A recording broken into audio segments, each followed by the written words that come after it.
In this video, I'm going to break down exactly the best perks and sets come Season 10, so the A and S tier, everything you'll need to know so you know exactly what to grab come Season 10. I'll cover before both PvP and PvE so everyone gets a little bit of love. First, let's talk about Enrage set. This will be meta for both game modes, PvP and PvE. The one equipped set bonus is massive, as you can increase your outgoing damage by 10%, while you receive an additional 5% increased damage. This is definitely worth the risk, as the reward is extremely high, just like my forehead. Now, let's go into equip 3 and 5. I think this could be very strong for PvE DPSs across the board, as if you can survive hits in dungeons at below 70% HP, the additional 32% damage that the set will give you will be a must-have for every PvE goblin. For PvP, I think this is fun to theory craft with, as that extra damage could be a way to get massive one-shots and can be used on stuff like close-range blunderbuss builds, so you get some big burst. Now, the infixes that come with this are extremely good. 1, you get 20% lifesteal while below 70% health. Your heavy attacks now consume 3 stacks to deal 20% more damage, massive for weapons like the Greatsword, for both PvP and PvE, and something that's going to be completely broken come Season 10 will be Enraged Hunt. When you roll with more than 20 stamina, you'll consume 4 stacks and trigger a 3.5 AoE radius that will suck people in like gravity well, meaning all those bow rats, muskets that can run away will now have a much harder time getting away from your roly-poly-oly. I think these 3 infixes mixed with Enraged set will be very sought after come Season 10, so make sure you grab this as soon as possible, because I guarantee you this will be extremely meta. Next up, we have Second Wind. I think this will also be very good for certain build types, more or less melee for both PvP and maybe a bit of PvE theory crafting. As while you're exhausted, you'll do 20% more base damage within 5 meters, and hitting an enemy within 5 minutes will remove the slow. The slow is not too big of a deal if you're using something like Great Axe, as you have a lot of CC, and you already have an additional 15% haste just from staring at someone's glutes. While exhausted, you also get 50% lifesteal at max stacks with an additional 15% in power. This is massive damage across the board. And a big infix that you can grab is you cannot be CC'd while exhausted. This is insane for survivability across the board in PvP. Simply, you're like an unmovable object. You're a rock, you cannot be displaced. And that is going to be quite strong. Another massive one is, while in 50% stamina, you get the crit chance. You can also cleanse the slow or root on yourself when you become exhausted just by dodging. These 3 perks could be very good paired with Second Wind, and I think this will be an A to an S tier setup here come Season 10. For healers, I won't cover you, just know that you have really good sets coming your way, and you'll want to grab the healing sets. Tenacity set, this one could make or break the game, as this will allow players to get grit much more frequently than we've seen before. As we have 2 pieces and you get staggered, you'll get grit. However, you'll take 5% more damage while grit is active. That is a small price to pay to not get CC. Stuff like Gravity Well here and the suck in from the roll just from Enraged already, you can already see value coming our way through the Tenacity set. Also, the passives you get here are very nice as well, as you get more crit chance while grit is active, and enemies receive 5% damage when you hit them with a melee attack while grit is active. So stuff like Greatsword or Great Axe can use this extremely well. I think Tenacity set, Second Wind, and Enraged set will all be 3 highly sought after sets come Season 10. Now let's break down the infix perks. These are standalone perks that are meta defining. I think Critical Storm will have a high place in the patch, as translation at 6 stacks you'll deal additional 100% damage. This is very good for certain weapons such as Greatsword. Once again, I love Greatsword if you can't tell. This will definitely have a place on a vast majority of builds. Thwarting Suns here will be very good once again, because whenever you hit a target with active grit or uninterruptibility, and with people running Tenacity set, this one should see a lot of play, dealing 5% increased base damage and gain a stack of thwart, or melee heavy attacks while at 10 stacks will consume all the stacks and inflict a 1-second stun, meaning CC could be coming in troves. CC could be coming out of the woodworks come Season 10. But the most broken perk, I think, in Season 10 alone has to be close quarter. It's time for some CQC combat, boys, so grab your shotgun, because every weapon in the entire game that's range will have a shotgun built into it.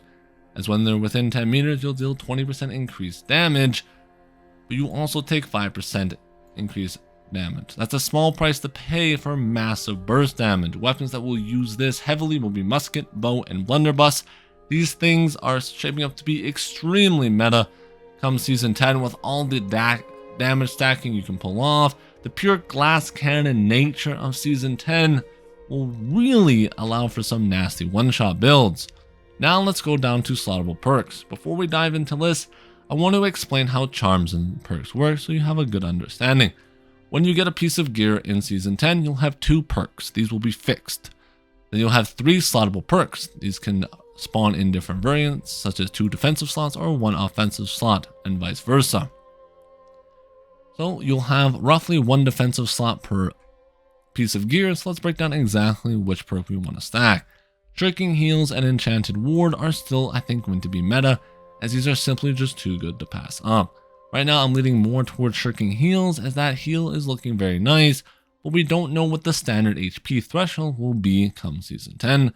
So at the moment I would just look between those 2, but something that will be used on every single build, and I promise you, will be Keenly Fortify. Because when you crit, you gain 20% Fortify for 5 seconds. This has a 7-second cooldown, and with the other perks I'm going to be covering, we can get this to roughly 100% uptime, giving us an astronomical amount of survivability across the board. There's a few other perks in here that are solid, but I won't go over them as we got to speed this bad boy up. For offensive slots, the harnessing will stay harnessing, but let's talk about the bigger ones. Enchanted and skill enchantment are going to be massive, as this, for musket, bows, fire staff, ice gauntlet, every weapon in the game usually prioritize either abilities or light or heavy, so now you can specialize your build into one direction, meaning you're going to have a lot of damage in one way and a lot less damage in another. When you pair this with Vicious or Keen for extra crit damage or crit chance, you will be nuking players left and right. I think Vicious is personally better than Keen, as if you can land a headshot with a musket, that's a guaranteed crit. If you can hit someone in the butt, that's a guaranteed crit, so Vicious I think will take the cake. Speaking of hitting people in the back, penetrating backstab will be very prevalent, I think, come Season 10. The reason for that is there will be a lot of armor stacking because of the new Shirking Fortification perk, more on that later. This will allow you to do a total of 45% penetration to the player's back, giving you a lot of burst potential. Personally, I will still choose Vicious over that, along with Enchanted, as I just like raw damage, where I don't like things that take me getting behind someone in order to get the value out of them. Leeching, this will be very good for me as well. If you're like a vampire and you like being a vampire, leeching should be on your to-do list, as that still 4% extra HP you get as health is very viable. In defensive, there is a perk called Anointed Lifesteal. This one is only better, I believe, when you get 60% lifesteal or above, so do keep that in mind. Otherwise, it is just better to keep grabbing the Leeching perk. Kingly Dragon and Kingly Empower will still be solid to grab, as these are just 1 perkers, and I think you should be looking at these. Now, for skills, there is a lot of skills. We won't be going over all of them. I want to go over the key ones that got changed massively, and the ones I think will have the most impact come Season 10. 1. Leeching Cyclone got gutted. Do not run this anymore. That 26% weapon damage on a Cyclone means it's basically useless, but something that did get a massive buff is the Perforate, as this now deals 12% base damage per successful attack against the target it stacks 2 times, meaning your shanking moves are going to be hitting harder than a freight train, and you'll be turning people into SpongeBob SquarePants. I think Perforate perk will be highly sought after for all the spear enjoyers. Next up, I want to talk about Fire Staff. This one has a massive change here, where Pillar of Fire now inflicts a 20% slow for 4 seconds, giving you an astronomical amount of extra survivability. Pair that with Fortifying Burnout now, where you'll deal 26% damage to targets with burn, and every person you fight with a Fire Staff should have a burn on them, so you can get huge damage with this new Burnout perk. I think this will be sought after for every Fire Staff PvP player. 4. Great Axe. This is for the PvP ones as well. Refreshing Charge can now pass through allies and enemies while sprinting forward. You'll deal up to 20% increased damage. The damage is nice, but the major one here is the fact that you cannot be body blocked anymore through charge. One of the major problems of charge in Season 9 is that people could body block you, your allies by accident, or the enemy on purpose. But now that you have to activate it to actually stop it, means this will give you probably the best survivability out of any skill in the entire game, meaning Great Axe could be massively popular for not only wars, OPRs, but arenas as well, as this charge perk will be a must-have for every player that wants to PvP with it. And then we have the most broken perk, I think, for the skills is Nullifying Oblivion Orb. This will be ran on every Void Gauntlet player in Eternity for wars and OPR. You will see this everywhere, as this will remove all limited duration buffs from target within its radius and increases the cooldown for limited duration buffs on target by 30%. Translation means if they have buffs giving them more damage, those are all gone, like a discount sale. Meanwhile, the burns and the bleeds that they have on them will get increased by 30%. This thing is beyond broken, and you pair this with the musket combo, dude, you will be an absolute menace to society, and I will hate fighting you. Everything else has remained either the same or slight changes. I think Flail will also see a lot of play because Eruption will be doing a lot of damage when you have a stack of Impairment. If you don't know, you can get 3 stacks of this on the target, giving you a grand total of 48% increased damage to this combo. You will be nuking people. Now we're on perks. So like I mentioned earlier, perks are going to be fixed. You cannot change them, and these will be locked to your gear like glue. So let's break down exactly which ones to take and which ones to avoid. You have the solid Trench and Rend, Trench and Crit, and Strikes. These will also always be very good depending on the game mode you're playing. Like you always want Rends for PvE. You always want more damage for PvE as well, right? If you're using the Greatsword and not running Serenity. Shrinking Flame and Attunement are still solid across the board. I highly recommend picking them up if you can. But the one that will be played on every single PvP build will be Sundering Stacks. This thing is beyond broken, especially with the new fortification stacking I can foresee, as this will give you a flat 20% rend to the target, and it's all you have to do is smack them. You'll have to have this on both weapons, but I think this is 100% worth running due to the fact that people will be very tanky come Season 10 if they're not choosing to go full glass cannon. End is also the 350 strength passive now put on the weapon, so depending on the weapon of choosing, this one could be very strong for your build, such as Fire Staff or like SNS, as you have a lot of light attacks with that type of weapon. Life stealing is still solid. Something that will be an interesting one to see though is Keen Speed, as this one gives you 15% haste for 3 seconds with a 3-second cooldown, meaning as long as you're critting, you'll be proccing this endlessly. This could be very good on PvP. We will have to wait and see, as it's hard to make a good judgment call for that one at the moment. That's going to be mainly it for the weapons. Alacrity's Punishment will still be good, I believe, as long as there's still a lot of haste in the game. We don't know yet. This one's more of a coin flip. It depends on how much haste we'll be seeing in Season 10. For armor and shields, you get 2 perks per armor. Conditioning, funny enough, has stayed the exact same, meaning conditioning will be a solid A tier pick for perk across the board, depending on how the meta shapes up. For armor perks, here is one of the most broken perks in the entire game come Season 10. Whenever you dodge, you gain a stack of Fortify. You increase your armor by 9% for 6 seconds. This can be stacked up to 5 times, giving you a total of 45% additional armor. For medium and heavy builds, this could be diabolical for overall tankiness. Even light, you can see running this, as that is just so much additional armor to your build, and unless people start running Rends like crazy, this thing will be very prevalent across the board, especially since this can be paired beautifully with another very broken perk, Prolonged Favor. As right now there is a lot of buffs for yourselves in Season 10, and this extends that by 10%. This can also be stacked multiple times, so you can get maybe 20 or 30% additional length to your buffs on selves. So this could go all the way up to roughly 8 seconds for 45% armor. So as long as you're dodging every 8 seconds, you will be an unkillable god, and that's not very hard to do. At that point, it's just more of a skill gap than anything else. Vital Synergy will still be mandatory on every build. This perk is beyond broken, and they didn't change it. I guess they still want to have those mandatory perks in the game. You pick this up if you can. This is super broken for all game modes. 4.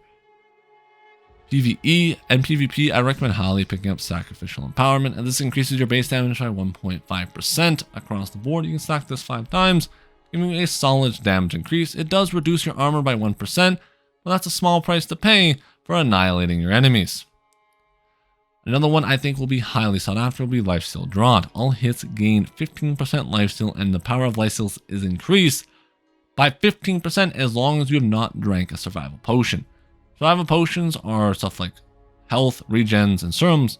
So if you're like me and you love popping serums, this is actually going to have a huge uptime, allowing me to pump out way more lifestealing than I ever was able to in the previous seasons, making me into the true unkillable Vampire King. If you guys are interested in the lifestealing build or solo build for stuff like Catacombs come season 10, make sure to check out your boy, and as I promise you, I'll be bringing you the best lifestealing build. Next up, we have trinkets such as amulets, rings, and earrings. These got a bit of a big change as well. First, the protections got nerfed by 5% across the board. That is massive for survivability. But something that got buffed is the perk I love running, Shirky Empower. This is a PvP only perk, but I think this will be ran a lot more. The Empower cap, for those of you who do not know, is 50%. This allows you to hit 30% with relative ease, as all you have to do is dodge every 7 seconds. And when you pair that with our prolonged favor perk from earlier, this can go up to about 9 seconds, meaning, once again, it's just a skill gap if you can't hit a dodge every 9 seconds, giving you max Empower cap almost 100% of the time. This will be meta, I promise you, and you should be running this no matter what. The health passive here is still really good, as 5% max HP is very nice, especially when we know how much HP we're going to be having come season 10.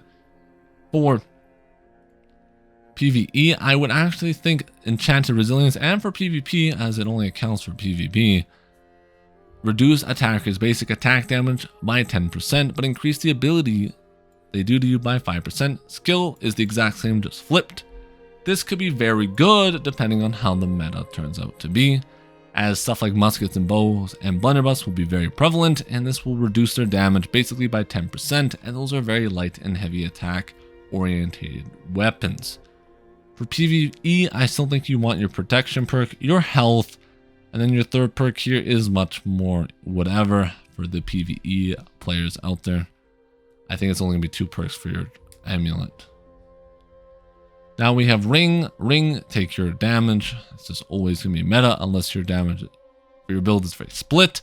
Then if your damage is very split, you want to look at Curse Skill or Curse Enchantment.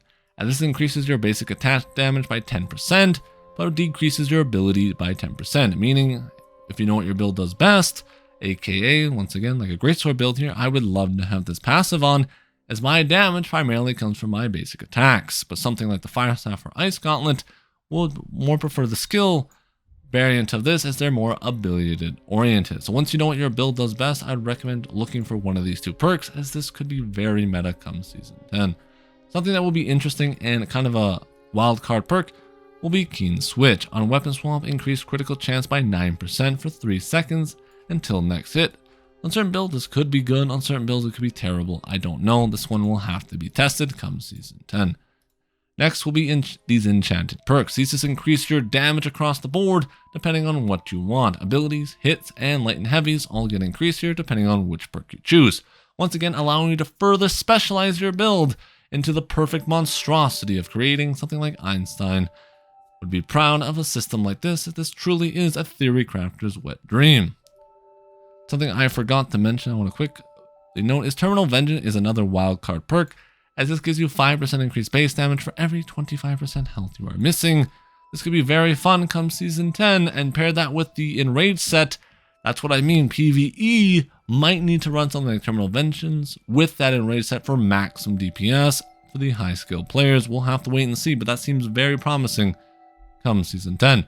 Now Earring, this one got a lot of changes, probably more than Amulet and Ring combined, as Refreshing is going to be hugely popular, as this reduces your cooldowns by 10%, so builds that rely on cooldowns will be running this no matter what. Something that every build will be running for PvP will be Heart Rune healing, as when you use a Heart Rune, you heal for 27% of your max health every second for 3 seconds. And with our prolonged favor, we can get this another 9%. So translation, on Heart Rune, we get 45% increased healing, making this probably one of the most sought after perks for Earring come Season 10, as that is an insane amount of survivability, especially when you can have about 10 to 14,000 max HP. That's a free 5k HP every Heart Rune. That is so much tankiness. Fortifying Toast and Empowering Toast will be still meta across the board, as these are just solid. And Refreshing Toast will give you the 10% faster cooldown. Regenerating and Nimble have not been changed, but I think they're going to be outshadowed here by Healing Heart, the Toast perks, and Refreshment. For those of you who want to know about Refreshing Move, this one is a bit more confusing. Light attacks reduce your cooldowns by 1%, and heavies reduce it by 2%. This has a 0.2 second cooldown. For PvE, this could definitely be better than Refreshment, but for PvP, Refreshment will definitely just be better, as getting this consistently will just not be a viable option compared to a flat 10% CDR. Now let's break down artifacts, as this will truly shape up the meta for both PvP and PvE DPS oriented builds. First, Inferno, Life Taker, and Abyss, they got the attributes changed. So let's break down which ones will be meta. I think Abyss will be forgotten about, literally at the bottom of the Abyss. But Life Taker will be sought after for the musket build 100%. This is going to be extremely broken come Season 10 for both versions, PvE and PvP. I can see this being ran a lot. Inferno will also be a very popular artifact for PvE players. Simply do, Inferno gives you 15% additional damage whenever you're within 15 meters of a target. When you pair this with a hatchet, or a rapier, or another weapon like Greatsword, or any other DPS weapon, this could be very, very broken and a top tier DPS weapon. There's 2 more DPS weapons I want to talk about, as I'm pretty sure I know the 3 top DPS artifacts come Season 10. Aggressive Wave didn't get changed, by the way, still broken, highly going to be used in PvP. Something that did get nerfed, and very big nerf, so I want to talk about this, is Featherweight. This got an 8% slow when you're staggered for 4 seconds, meaning Featherweight is basically dead. For PvPers, I don't think it's being ran anymore. Tumblers will still be good, as those ratios are still fine, as this is a 3-for-1 Happy Meal. The big one here is Finisher. Finisher can now only trigger bleeds off the wielder, meaning the evade rapier builds that were so prevalent in Season 9 for for Gorgon and Worm, and even Dungeons, is now dead. You'll have maybe 1 bleed rapier player, and that will be it, as the evade rapiers are now evaporated, just like when Thanos snapped everyone out of existence. I think Serenity will be another meta PvE DPS weapon, so if you don't have this, it comes from the PvP track, very hard to get, so that's why I recommend picking up Infernal, as this comes from the Mutation Dungeon Forge, and this will be very prevalent. Another one that comes from Forge, and I think will be very meta come Season 10, will be the Dorgoth's Blade, as this functions very similar to Finisher, as it says right here. Gave a bonus to functionality to consume burdens that deal the remaining damage all at once. So when you heavy attack, when you have this weapon on either weapon, you apply a stack of burn that deals 10% weapon damage for 6 seconds. Now when you hit it again, you can stack this all the way up to 3 times, so a max total of 30%. This will give you a lot of dot damage, and this could be the next finisher come Season 10. We do not know which will be better between these 3, Dorgoth's Blade, Serenity, or Inferno, but I think this will definitely be the top 3 PvE artifacts for DPS, and something that also will be the best PvE artifact in the entire game will be the Crown, as this now has 3 changeable gems, allowing you to fully customize your loadout per dungeon for mutation or raid, giving you max survivability. And this gives you also the attribute increase by 6 across the board. So I think it's going to be Old Crown on all pieces of gear in terms of DPS, mixed either with one of the 3 weapons I mentioned earlier. That should be, in theory, the best DPS loadout at the moment.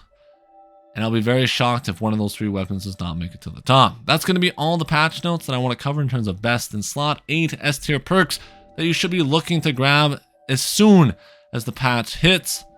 And make sure you specialize your build, as that's going to be very important come Season 10. If you found this video helpful, smash that like button and subscribe. Consider joining the Goblin Horde, become a YouTube channel member or Twitch subscriber, and you'll be